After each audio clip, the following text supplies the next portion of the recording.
puis quand je dis béni des dieux, mais j'aime bien aussi cette relation parce que vous avez fait des choix. C'est clair, bon, il va y avoir plusieurs heures de montage et on a un des parallèles, en tout cas, qu'on voit dans le film, c'est que ce Jeannot est une incarnation, en tout cas vous nous faites sentir comme une incarnation d'un Dieu possible. Il y a quelque chose de très humaniste chez lui et c'est ce qui le rend intéressant parce que oui, derrière tout ce discours-là, il porte un discours de l'humanité, un discours de l'amour. On le voit presque marcher sur l'eau à certains moments.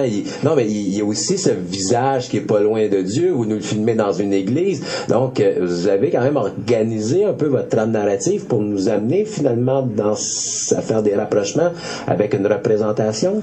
Jeannot, il se dit lui-même Jesus Freaks. Il adore Jésus. T'sais. Puis souvent, il nous partait sur des paraboles, puis il nous en parlait beaucoup, puis bon, c'est le Seigneur qui veut ça, puis ça revenait souvent. Mais on trouvait ça lourd pour le documentaire, pour la trame narrative, c'est pas vers ça qu'on voulait, puis à un moment donné aussi, ça devient ça devient redondant dans le sens que ça revient toujours un peu au même discours. C'est comme le montrer sans en parler. C'est ça qu'on a essayé de faire, c'est de mettre ça quand même, subtil plus ou moins, c'est par l'image que ça passe quand même. On dit jamais que c'est un Messie, que c'est un Dieu, mais bon, il y a quand même quelque chose de Messi dans ce qu'il fait, dans ses actions, il essaie de faire de quoi non, puis je trouve que c'est bien dosé, c'est des références là. Donc et sans que ça soit marqué au crayon gras, on se dit quand même bizarre qu'il marche sur l'eau le personnage. Et là on voit parler de lui. Je trouve que c'est un peu aussi la force de ce document, c'est d'arriver à travers ce personnage-là à nous faire réfléchir finalement sur qu'est-ce qu'on veut de notre société, comment qu'on traite ces gens qui à leur façon sont un peu en marge ou puis qui un peu comme finalement était Jésus-Christ aussi à sa façon en marge et pas toujours l'écouter au moment présent mais qui peuvent laisser des traces pour un futur presque immédiat dans son cas là, on l'espère pour Jeannot là. Le journal de Saint-Hyacinthe a écrit en tout cas c'était une question en fait comment c'était écrit mais est-ce un infopub ou un film bon c'est pas un infopub qu'on voulait faire mais la ville de Saint-Hyacinthe ils savent pas, eux autres voyaient toujours deux gars qui suivent Jeannot. Bon, ils veulent faire un film sur Jeannot, mais le but c'était pas d'en faire un dieu, justement, c'était pas de montrer Jeannot est parfait. Non, c'était de montrer ses bons côtés puis ses mauvais côtés aussi. Puis je pense que ça transparaît. Bon, les mauvais côtés, on les a pas non plus marqués au gros marqueur, comme tu dis, là, c'était pas le but de démolir le gars, mais. Non, pour le comprendre, le personnage, le gars, lui-même le dit, puis on sait qu'il y a un passé, bon, il a fait un peu, pour cette raison, il a fait de la prison, il a été un hôpital psychiatrique, donc on voit que dans toutes ces éliminations, parfois, s'il était peut-être pas toujours c'est pas un enfant de cœur. C'est ça, au bon moment, aux bons endroits. Mais d'un autre côté, il y a certains moments où, entre autres avec son fils, où on aurait été parce que quand tu tournes, on apprend que c'est un travailleur de la construction, qui avait une entreprise avec son père, donc qui fonctionnait entre guillemets normalement, mais on pense pas à ce moment-là qu'elle a pu être mariée et avoir un enfant. Et là, tout d'un coup, vers le 2/3 du film, on découvre ce lien avec son fils et qui nous ramène toujours finalement dans cette dimension un peu humaine. Que oui, c'est un illuminé à sa façon, mais qui existe et qui est deux pieds sur terre aussi. Là. Voilà, exactement. Le gars, il est pas plus fou que n'importe qui, mais il essaye au moins, puis c'est ça qu'on a essayé de montrer. Ce qui m'a attiré de ce personnage-là, c'est qu'il y avait des idées qui étaient folles, mais qui essayaient de les réaliser. Puis ça, je trouvais ça important de le montrer, peu importe si c'est bien ou pas, par où il passe pour y arriver. Il essaye quelque chose au moins. Il essaye de changer les choses. C'est un marginal, c'est un excentrique.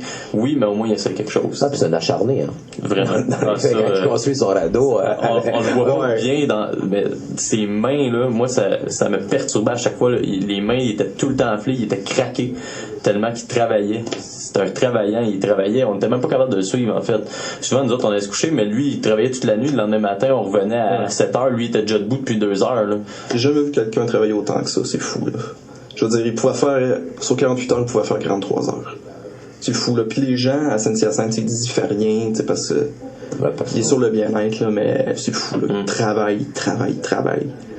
Jusqu'à temps que son corps atteigne une limite, puis là, il arrête, il prend un break. C'est fou. Puis, comment qu'il essaie de faire son hôpital d'amour, c'est comme ça qu'il a travaillé. Jusqu'à temps que son corps atteigne ses limites. puis, à travers ce personnage-là, vous posez un regard critique sur la société, parce que, vous aurez une scène où on voit les conseillers municipaux aussi poser un regard sur le personnage. Bon, les policiers sont souvent là, en sachant très bien que c'est la population qui exige aussi, de nettoyer, entre guillemets, le territoire de Jeannot, et à toute fin aussi, sans tout révéler, il y a encore un regard critique sur la société. Donc, Jeannot, oui, vous sert, mais vous sert également à questionner, finalement, aussi, notre société actuelle et le regard qu'on pose sur des gens, parfois, qui sont un peu en marge ou différents de ce qu'on en est. Mais c'est sûr, quand on regarde qu'est-ce que Jeannot faisait à son hôpital, c'était vraiment, comment je pourrais dire, c'était pas grand-chose, il dérangeait personne.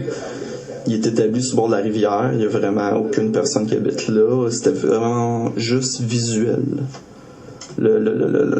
Ça dérangeait visuellement, puis je pense que c'était surtout les citoyens qui portaient plainte.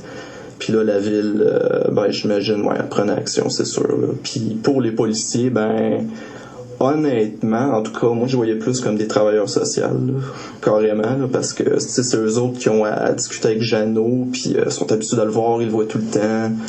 C'est pas en l'expulsant que ça va régler le problème, eux autres ils le savent. Est-ce que vous aimez beaucoup Godard? Oui, ça dépend de ses films. Parce qu'évidemment, Jeannot le Fou, c'est Pierrot le Fou, hein, on pense tout de suite à... Ça n'a aucun lien, en fait. J'ai jamais vu Pierrot le Fou, je sais pas c'est quoi. Parce que le titre, c'est Francis qui l'a trouvé.